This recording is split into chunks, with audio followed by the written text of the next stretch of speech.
ನಮಸ್ಕಾರ ವೀಕ್ಷಕರೇ, ಸ್ಟಾರ್ 74 ನ್ಯೂಸ್ಗೆ ಸ್ವಾಗತ. ನಾನು ಎಂ ಮಂಗಳಗಟ್ಟಿ. ಡಾಕ್ಟರ್ ಗುರುಲಿಂಗ್ ಕಾಪ್ಸೆ ದತ್ತಿ ಕಾರ್ಯಕ್ರಮ.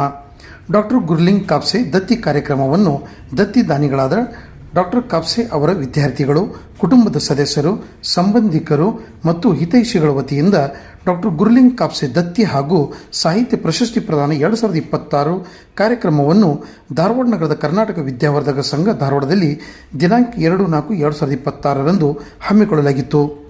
ಈ ಕಾರ್ಯಕ್ರಮದಲ್ಲಿ ಹಿರಿಯ ಲೇಖಕಿ ಡಾಕ್ಟರ್ ವೀಣಾ ಶಾಂತೇಶ್ವರ್, ಲೋಹಿಯ ಪ್ರಕಾಶನದ ಪ್ರಕಾಶಕ ಸಿ ಚನ್ನ ಬಸವಣ್ಣ ಅವರಿಗೆ ಡಾಕ್ಟರ್ ಗುರುಲಿಂಗ್ ಕಾಪ್ಸೆ ಸಾಹಿತ್ಯ ಪ್ರಶಸ್ತಿ ನೀಡಿ ಗೌರವಿಸಲಾಯಿತು. ಪ್ರಶಸ್ತಿ ತಲಾ 25,000 ರೂಪಾಯಿ ನಗದು ಸ್ಮರಣಿಕೆ ಹೊಂದಿದೆ. ಎಂಎ ವಿದ್ಯಾರ್ಥಿನಿ ರಾಜೇಶ್ವರಿ ಹುಲಮನಿಗೆ 5,000 ರೂಪಾಯಿ ನಗದು ಹೊಂದಿರುವ ವಿದ್ಯಾರ್ಥಿ ಬಹುಮಾನ ನೀಡಲಾಯಿತು. ಪ್ರಶಸ್ತಿ ಪ್ರದಾನ ಮಾಡಿದ ಅಥಣಿಯ ದೇವದಾಸಿ ವಿಮೋಚನಾ ಸಂಸ್ಥೆ ಅಧ್ಯಕ್ಷ BL ಪಾಟೀಲ್ ಮಾತನಾಡಿ, ಗುರುಲಿಂಗ್ ಕಾಪ್ಸೆ ಅವರು ಸಂತರು, ಅವರ ಜೀವನ ಸಾಧನೆ ನಮಗೆ ಪ್ರೇರಣೆ. ಪ್ರಾಥಮಿಕ ಶಾಲೆಯ ಶಿಕ್ಷಕರೊಬ್ಬರು ವಿಶ್ವವಿದ್ಯಾಲಯದ ಪ್ರಾಧ್ಯಾಪಕರ ಹಂತವಿರಿದ್ದು ಮಹಾ ಸಾಧನೆ ಎಂದರು. ಇದೇ ವೇಳೆ ಡಾಕ್ಟರ್ ಗುರುಲಿಂಗ್ ಕಾಪ್ಸೆ ಅವರ ಪುತ್ರ ರವಿ ಕಾಪ್ಸೆ ಭಾವುಕರಾಗಿ ಮಾತನಾಡಿ, ಅವರು ನಮ್ಮ ತಂದೆಯವರು ಶಿಸ್ತಿನ ಸಿಪಾಯಿಯಾಗಿದ್ದರು. ಅವರ ಜೀವನ ನಮಗೆ ಪ್ರೇರಣೆಯಾಗಿದೆ. ಅದನ್ನು ನೆನಪಿಸಿಕೊಳ್ಳಲು ಈ ದತ್ತಿ ಕಾರ್ಯಕ್ರಮ ಅವಕಾಶ ಮಾಡಿಕೊಟ್ಟಿದೆ ಎಂದರು. ಈ ಕಾರ್ಯಕ್ರಮದ ಅಧ್ಯಕ್ಷತೆಯನ್ನು ಚಂದ್ರಕಾಂತ್ ಬೆಲ್ಲದವರು ವಹಿಸಿಕೊಂಡಿದ್ದರು. ಡಾಕ್ಟರ್ ಬಸವರಾಜ್ ಸಾದರ್ ಪ್ರಾಸ್ತಾವಿಕ ನುಡಿ ಮಾತನಾಡಿದರು. ಡಾಕ್ಟರ್ ವೀರಣ್ಣ ರಾಜೂರ್ ಇದ್ದರು. ಸತೀಶ್ ತುರುಮರಿ ಸ್ವಾಗತಿಸಿದರು. ಶಂಕರ್ ಹಲ್ಗತ್ತಿ ನಿರೂಪಿಸಿದರು. ಶಂಕರ್ ಕುಂಬಿ ವಂದಿಸಿದರು.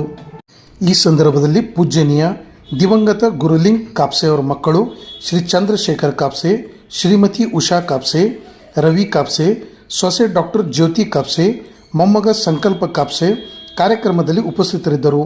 ಮಗಳು ಶ್ರೀಮತಿ ಶಶಿಕಲಾ ನಿಂಬಾಳ್ ಅಮೆರಿಕ ಆನ್ಲೈನ್ದಲ್ಲಿ ಕಾರ್ಯಕ್ರಮದಲ್ಲಿ ಭಾಗಿಯಾಗಿದ್ದರು. ಈ ಪ್ರಶಸ್ತಿ ಬಗ್ಗೆ ಹೇಳಬೇಕು. ನಾವು ಎಲ್ಲಿಂದ ಅರ್ಜಿ ಕರೆಯೋದಿಲ್ಲ, ಯಾರನ್ನೂ ಕೇಳೋದಿಲ್ಲ. ಈ ನಿಜವಾಗೂ ಸಾಧನೆ ಮಾಡಿದವರು ಯಾರು ಅನ್ನೋದನ್ನ ಆ ಸಮಿತಿಯಲ್ಲಿ ಯಾರಿದ್ದಾರೆ ಅನ್ನೋದು ಕೂಡ ಹೇಳೋದು ಬೇಡ. ಆ ಸಮಿತಿಯಲ್ಲಿ ನಾವು ಇದ್ದೇವೆ ಅಂತ ನಾವು ಯಾರು ವೇದಿಕೆ ಮೇಲೆ ಕೊಡೋದಕ್ಕೂ ಇಷ್ಟಪಡೋದಿಲ್ಲ. ನಾನು ಯಾರು ಅದು ಎಷ್ಟು ನಿಷ್ಪಕ್ಷಪಾತವಾಗಿ ಪಾರದರ್ಶಕವಾಗಿ ನಡೆಯಬೇಕು ಅನ್ನೋದು ವಿದ್ಯಾವರ್ಧಕ ಗೊತ್ತಿದೆ. ಈ ವರ್ಷದ ಸಭೆ ಸೇರಿದಾಗ ಎಲ್ಲರೂ ಪ್ರೀತಿಯಿಂದ ಆರಿಸಿದ 2 ಹೆಸರುಗಳು ತಮ್ಮ ಮುಂದಿದ್ದಾರೆ. ಡಾಕ್ಟರ್ ವೀಣಾ ಶಾಂತೇಶ್ವರ್ ಮೇಡಮ್ ಅವರು, ಹಾಗೆ ಚನ್ನಬಸವಣ್ಣ. ನಮ್ದು ಒಂದು ಪರಿಪಾಠ ಅವಾರ್ಡು ಹಿಂಗೆ ನಿರ್ಧಾರ ಮಾಡಿದ ಕೂಡ ಫೋನ್ ಮಾಡಿ ಅವ್ರಿಗೆ ಕೇಳೋದು. ಕೆಲವರು ನಮ್ಗೆ ಬ್ಯಾಡ್ರಿ ಅಂತಿರ್ತಾರೆ.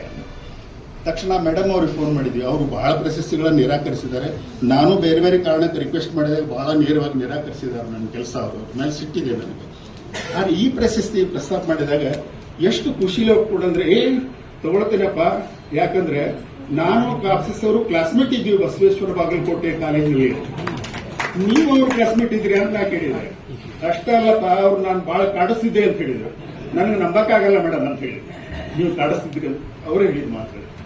ಅಲ್ಲಿ ಅವರ ಕ್ಲಾಸ್ಮೇಟು ಕರ್ನಾಟಕ ಕಾಲೇಜಿನಲ್ಲಿ ಅವರ ಸಹೋದ್ಯೋಗಿ. ಅದರ ಜೊತೆಗೆ ಅವರ ಆದರ್ಶ ತತ್ವವನ್ನು ನಾನು ಯಾವಾಗಲೂ ಗೌರವಿಸೋಳು. ನಾನು ಖಂಡಿತವಾಗಿ ಪ್ರೀತಿಯಿಂದ ಸ್ವೀಕರಿಸ್ತೀನಿ ಅಂತ ಹೇಳಿ ಬಹಳ ಪ್ರೀತಿಯಿಂದ ಮೇಡಮ್ ಅವರು ಇಟ್ಕೊಂಡಿದ್ದಾರೆ. ನಾವು ಅವರ ಹಂತದಲ್ಲಿ ನಾವು ವಿದ್ಯಾರ್ಥಿಗಳಾಗಿದ್ವಿ. ನಮ್ಮ ದೌರ್ಭಾಗ್ಯ, ಅವರು ನನಗೆ ಕಲಿಸಲಿಲ್ಲ. ನಮಗೆ ನಾರಾಯಣಾಚಾರ್ಯ ಕಲಿಸ್ತಿದ್ರು. ಅವರು ಇಂಗ್ಲಿಷ್ ಡಿಪಾರ್ಟ್ಮೆಂಟಲ್ಲಿ ಇದ್ರು, ನಾರಾಯಣಾಚಾರ್ಯ ಕಲಿಸ್ತಿದ್ರು. ಮೇಡಮ್ ಅವರು ನಮಗೆ ಗುರುಗಳೇ. ಅವರ ಆ ಕಾಲದಲ್ಲಿನೇ ಒಂದು ಪ್ರತಿಭಟನಾತ್ಮಕ ಈಗ ನಮ್ಮೆಲ್ಲ ಕಾರ್ಯಕ್ರಮವನ್ನು ನೋಡ್ತಾ ಇದ್ದಾರೆ. ಆಮೇಲೆ ಅವರ ಮಗ ರವಿ ಬಂದಿದ್ದಾರೆ, ಅವರ ತಂದೆಯವರು ಬಂದಿದ್ದಾರೆ. ಎಲ್ಲರೂ ಅತ್ಯಂತ ಸಂತೋಷದಿಂದ ನಾವು ಈ ಕಾರ್ಯಕ್ರಮದಲ್ಲಿ ಪಾಲ್ಗೊಂಡಿದ್ದೇವೆ. ಇದು ಈ ಸಂತೋಷ, ಗುರುಗಳ ಹೆಸರಿನ ಈ ಸಂತೋಷ ನಿರಂತರವಾಗಿ ನಡೀತಾ ಇರಲಿ. ಇಂಥ ಕಾರ್ಯಕ್ರಮ ನೀವೆಲ್ಲ ಪಾಲ್ಗೊಂಡಿದ್ದೀರಿ. ಗುರುಲಿಂಗ್ ಕಾಪ್ಸೆ ದತ್ತಿಯ ಒಟ್ಟು ಒಂದು ಸಂಸ್ಥೆ ಇದೆ, ಅನಾಮಧೇಯ ಸಂಸ್ಥೆ. ಅವರೆಲ್ಲರ ಪರವಾಗಿ ನಿಮಗೆ ಆತ್ಮೀಯವಾದ ಸ್ವಾಗತವನ್ನು ಕೋರ್ತೇನೆ. ಮತ್ತೊಮ್ಮೆ ನಿಮ್ಮೆಲ್ಲರಿಗೂ ನಮಸ್ಕಾರ.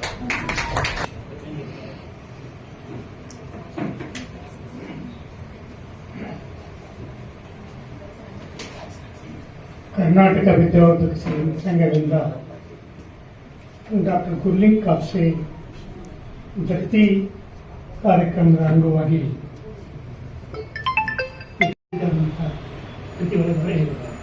ನಾನು ಬಿಜಾಪುರ ಜಿಲ್ಲೆ ಬಾಗಲಕೋಟೆಯಲ್ಲಿ ನಾನು ಓದಿದ್ದು.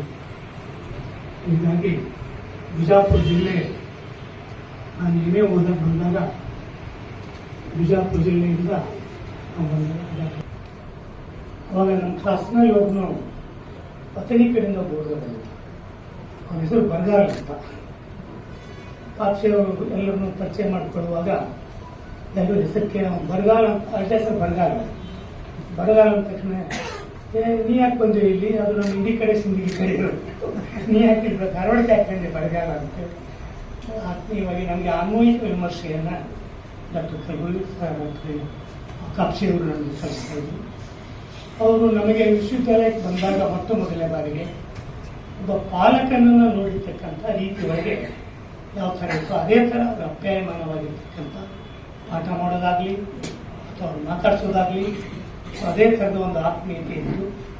ಕೊನೆಯದಾಗಿ ಈಗ ಶಂಕರ್ ಬಿದಕ್ಕಿಯವರು ನಾವು ಅವ್ರ ಮನೆಗೆ ಹೋದಾಗ ಒಂದು ಸಣ್ಣ ಸಂದರ್ಶನನೇ ಆಯಿತು. ನಮ್ಮ ಹೊಸತು ಪತ್ರಿಕೆಗೆ ಅವರೊಂದು ಸಂದರ್ಶನ ಮಾಡ್ತೀವಿ, ಲೇಖನಗಳನ್ನು ಮಾಡಿಸಿದ್ವಿ. ಸೊ ಅವರು ನಮಗೆಲ್ಲರಿಗೂ ಧಾರವಾಡದಲ್ಲಿ ವ್ಯಕ್ತಿತ್ವದ ಮಾದರಿಗಳನ್ನು ಕೊಟ್ಟರು.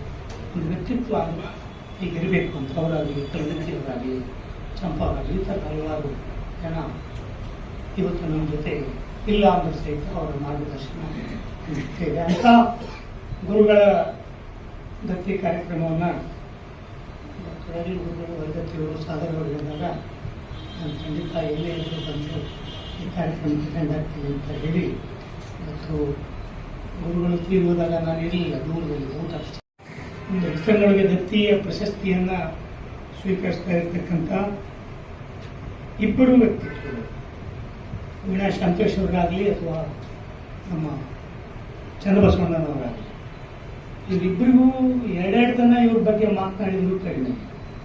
ಅವರ ನೆನಪಿಗಂತ ಅಭಿನಂದನ ಗ್ರಂಥವನ್ನು ನೋಡಿದಾಗ ಅವರ ವ್ಯಾಪ್ತಿ ಬಹಳ ದೊಡ್ಡ. ಸ್ಟಾರ್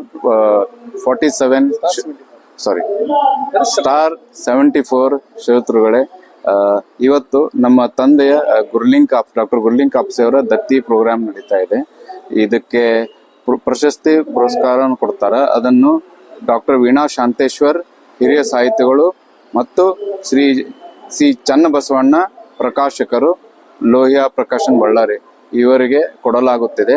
ಈ ಸಂದರ್ಭದಲ್ಲಿ ನಾನು ಗುರ್ಲಿಂಗ್ ಕಾಪ್ಸೆ ಅವರ ಮಗನಾದ ರವಿ ಹೇಳುವುದೇನೆಂದ್ರೆ, ಈ ದತ್ತಿ ಪ್ರೋಗ್ರಾಮ್ ಅನ್ನು ಅಪ್ಪ ಇಲ್ಲ ಅನ್ನೋ ನಮಗೆ ಬೇಡ, ಅವರು ಇನ್ನೂ ಇದ್ದಾರೆ, ನಮ್ಮ ಜೊತೆಗೆ ಇದ್ದಾರೆ. ಅವರ ಹೊರಿಜನ್ ಬರೇ ಅವರು ಫಿಸಿಕಲಿ ಸೀಮಿತವಾಗಿತ್ತು, ಈಗ ಜಗತ್ತಿಗೆ ಪ್ರಸರಿಸಿದೆ. ನಮಸ್ಕಾರ. ಇಂದು ಅಪ್ಪ ಅವರ ಹುಟ್ಟುಹಬ್ಬ, ಅದರ ನಿಮಿತ್ತವಾಗಿ ದತ್ತಿ ಉಪನ್ಯಾಸವನ್ನ ಏರ್ಪಡಿಸಿದ್ದಾರೆ. ಜೊತೆಗೆ ಪ್ರಶಸ್ತಿ ಪ್ರದಾನವೂ ನೆರವೇರ್ತಾ ಇದೆ. ಕಾರ್ಯಕ್ರಮ ತುಂಬಾ ಸುಂದರವಾಗಿ ವಿದ್ಯಾವರ್ಗ ಸಂಘದಲ್ಲಿ ನಡೀತಾ ಇದೆ. ಅದಕ್ಕಾಗಿ ಅವರ ಕುಟುಂಬ ಸದಸ್ಯರಾಗಲಿ, ಪದಾಧಿಕಾರಿಗಳು, ಕಾರ್ಯಕಾರಿ ಸಮಿತಿಯ ಸದಸ್ಯರು, ಅವರ ವಿದ್ಯಾರ್ಥಿಗಳು ಎಲ್ಲ ಸೇರಿಕೊಂಡು ಈ ಪ್ರೋಗ್ರಾಮ್ ಮಾಡ್ತಾ ಇದ್ದಾರೆ. ಇದು ಅಪ್ಪನ ಒಂದು ಆಶಯ ಅಂತಾನೆ ಹೇಳ್ಬೋದು. ಅವರು ಕನ್ನಡ ಸಾಹಿತ್ಯದಲ್ಲಿ ಅವರು ತೋರಿಸಿದ ಮಾರ್ಗದರ್ಶನ, ಅವರು ನೀಡಿದ ಒಂದು ಸಾಧನೆ, ಅದರದ ಒಂದು ಎಲ್ಲರ ಮೇಲೆ ಅದರಿಂದಾದ ಒಂದು ಪರಿಣಾಮ ಇದು ಎತ್ತಿ ತೋರಿಸ್ತಾ ಇದೆ. ಅವರ ವಿದ್ಯಾರ್ಥಿಗಳು ಅವ್ರ ಬಗ್ಗೆ ಬಹಳ ಒಂದು ಗರ್ವದಿಂದ ಆಗಲಿ, ಹೆಮ್ಮೆಯಿಂದ ಆಗಲಿ ಅವ್ರ ಬಗ್ಗೆ ಮಾತಾಡೋದನ್ನಾಗಲಿ, ಅವ್ರು ಹೇಳೋದನ್ನಾಗಲಿ ಕೇಳಿದ್ರೆ ನಮಗೆಲ್ಲ ತುಂಬ ಸಂತೋಷ ಆಗ್ತದೆ. ದಯವಿಟ್ಟು ತಾವು ಅದನ್ನು ವೀಕ್ಷಿಸಿ. ನಮಸ್ಕಾರ. ಇದು ನಮ್ಮ ಕುಟುಂಬದ ಮೇಲೆ ಇದೊಂದು ಸ್ವಲ್ಪ ಭಾವನಾತ್ಮಕವಾಗಿದ್ರು ಬಹಳ ಹೆಮ್ಮೆ ಅನಿಸ್ತದೆ ಸರ್. ಜೊತೆಗೆ ಅವರ ಒಂದು ಆ ಪರಂಪರೆ ಏನಿದೆ, ಸಾಹಿತ್ಯದಿಂದ ಅವ್ರು ಬೆಳಕು ತೋರಿಸಿದ ಒಂದು ಮಾರ್ಗ ಏನಿದೆ, ಅದು ಎಲ್ಲರಿಗೆ ಪಸರಿಸ್ತದೆ. ಈ ಥರ ನಾವು ಕಾರ್ಯಕ್ರಮಗಳನ್ನು ಏರ್ಪಡಿಸ್ಬೇಕಾಗ್ತದೆ. ಹೀಗಿದ್ರು, ಹೀಗೆಲ್ಲ ಪ್ರಯತ್ನ ಪಟ್ಟವ್ರು ತಾಮಗೆ ಮೇಲೆ ಬಂದ್ರು, ಹಾಗೆ ಎಲ್ಲರಿಗೂ ಒಂದು ಮಾರ್ಗದರ್ಶನ ಮಾಡಿದ್ರು, ವೈಯಕ್ತಿಕವಾಗಿ ಮಾರ್ಗದರ್ಶನ ಮಾಡಿದ್ರು. ಅವರದೇ ಆದ ಅವ್ರದ್ದು ಒಂದು ಯುನೀಕ್ನೆಸ್ ಅನ್ನೋದನ್ನ ಇಲ್ಲಿ ಹೊರಗೆ ಕಾಣಿಸ್ತದೆ ಈ ತರ ಮಾಡೋದ್ರಿಂದ. ಇಲ್ಲ ಅದು ತಾನಾಗೆ ಬತ್ತಿ ಹೋಗ್ತದೆ. ಅದಕ್ಕೆ ಇದು ಒಂದು ಪ್ರಯತ್ನ ಅಂತ ಹೇಳ್ಬೋದು ಸರ್. ನನ್ನ ಹೆಸರು ಉಷಾ ಕಾಪ್ಸೆ ಅಂತ. ನಾನು ಕಾಪ್ಸೆ ಅವ್ರ ಮಗಳು, ಸಣ್ಣ ಮಗಳು. ನಮ್ಮ ತಂದೆಯವರು ಬಹಳ ಶಿಸ್ತಿನ ಸಿಪಾಯಿ ಆಗಿದ್ರು. ನಮ್ಮ ಮಕ್ಕಳಿಗೆ ನಾವು ಮಕ್ಕಳಾಗಿ ಹೇಳ್ಬೇಕಂದ್ರೆ, ಆದ್ರೆ ಅವರು ಮಕ್ಕಳಕ್ಕಿಂತ ಹೆಚ್ಚು ಅವರ ಶಿಷ್ಯರಿಂದ ಬಹಳ ಪ್ರೀತಿ ಮಾಡ್ತಿದ್ರು. ಮತ್ತೆ ಅವರು ಯಾವಾಗಲೂ ಯಾವುದೇ ಕಾರ್ಯಕ್ರಮಕ್ಕೆ ಹೋಗ್ಬೇಕಂದ್ರೆ ತಯಾರಾಗಿ, ಶಿಸ್ತಾಗಿ, ಕರೆಕ್ಟ್ 15 ನಿಮಿಷ ಮೊದಲೇ ರೆಡಿಯಾಗಿ ಆ ಕಾರ್ಯಕ್ರಮದಲ್ಲಿ ಇರ್ತಾ ಇದ್ರು.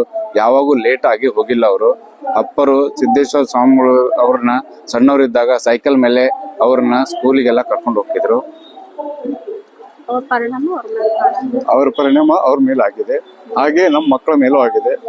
ನಾವು ಎಲ್ಲ ಆಧ್ಯಾತ್ಮಿಕವಾಗಿ ಅಂದ್ರೆ ನಮ್ಮ ಕುಮಾರಸ್ವಾಮಿಗಳು ಪರಿಚಯ ಮಾಡಿಸಿದ್ರಪ್ಪ ನಮಗೆ, ಸಿದ್ದೇಶ್ವರ ಸ್ವಾಮಿಗಳು, ಅವ್ರ ಗುರುಗಳು ಮಲ್ಲಿಕಾರ್ಜುನ ಸ್ವಾಮಿಗಳು, ಆಮೇಲೆ ಅರವಿಂದ್ ಘೋಷ್ ಅವರು. ಈಗ ಸದ್ಯಕ್ಕೆ ನಾವು ಪರಮಹಂಸ ಯೋಗಾನಂದರ ಬಗ್ಗೆನೂ ತಿಳ್ಕೊತಾ ಇದ್ದೇವೆ. ಆ ಪರಂಪರೆಯನ್ನ ನಮ್ಗೆ ಹಾಕಿಕೊಟ್ರು ನಮ್ಮಪ್ಪ. ಎಲ್ಲರಿಗೂ ಮಾಸ್ಟರ್ ಡಿಗ್ರಿ ಮಾಡಿಸಿದ್ರು ಮನೆಯಲ್ಲಿ. ಅವರು ಮನೆಯಲ್ಲೇ ಎಲ್ಲರಿಗೂ ಮಾಸ್ಟರ್ ಡಿಗ್ರಿ ಮಾಡಿಸಿದ್ರು. ಅವರು ಕಲಿಯುವಾಗ ಅವ್ರಿಗೆ ಬಹಳ ಕಷ್ಟ ಇತ್ತು ಕಲಿಯುವಾಗ. ಆ ಕಷ್ಟವನ್ನು ಅವರು ಮೀರಿ ಸ್ಕೂಲ್ ಟೀಚರ್ ಆಗಿ ಅವರು ಒಂದು ದೊಡ್ಡ ಯೂನಿವರ್ಸಿಟಿಗೆ ಅಡ್ಮಿನಿಸ್ಟ್ರೇಟರ್ ಆದ್ರು. ಅಲ್ಲದೆ ಅವರ ಮಕ್ಕಳನ್ನು ಅದೇ ತರ ಬೆಳೆಸಕ್ ಪ್ರಯತ್ನ ಮಾಡಿದ್ರು. ಆಮೇಲೆ ಅವರ ಬಳವಳಿಕೆಯಲ್ಲಿ ನಾವು ಬೆಳೀತಾ ಇದ್ದೇವೆ. ಆದ್ರೆ ಅವ್ರಂಗ್ ನಮಗ್ ಆಗಕ್ ಆಗಲ್ಲ. ಬಟ್ ಅವ್ರ ನೆನೆಸ್ಕೊಳ್ಳಕ್ಕೆ ಈ ದತ್ತಿ ಪ್ರೋಗ್ರಾಮ ಜನಗಳಿಗೆ ಹೇಳಕ್ಕೆ ಒಂದು ಅವಕಾಶ ಮಾಡಿಕೊಟ್ಟಿದೆ. ಅದಕ್ಕೆ ಅದರಲ್ಲಿ ಇರೋರಿಗೆಲ್ಲರಿಗೂ ನನ್ನ ಹೃತ್ಪೂರ್ವಕ ಧನ್ಯವಾದಗಳು. ಈ ಕಾರ್ಯಕ್ರಮಕ್ಕೆ ತಾವು ಎಲ್ಲ ಬನ್ನಿ, ನೋಡಿ, ಅವರ ಬಗ್ಗೆ ತಿಳ್ಕೊಳ್ಳಿ. ಸಾಹಿತ್ಯವಾಗಿ ಮತ್ತು ಆಧ್ಯಾತ್ಮಿಕವಾಗಿ ತಾವು ಇದರಲ್ಲಿ ಆಸಕ್ತಿ ವಹಿಸಿ ಕೇಳಿಕೊಂಡು ಹೋಗ್ಬೋದು. ತುಂಬಾ ಧನ್ಯವಾದಗಳು.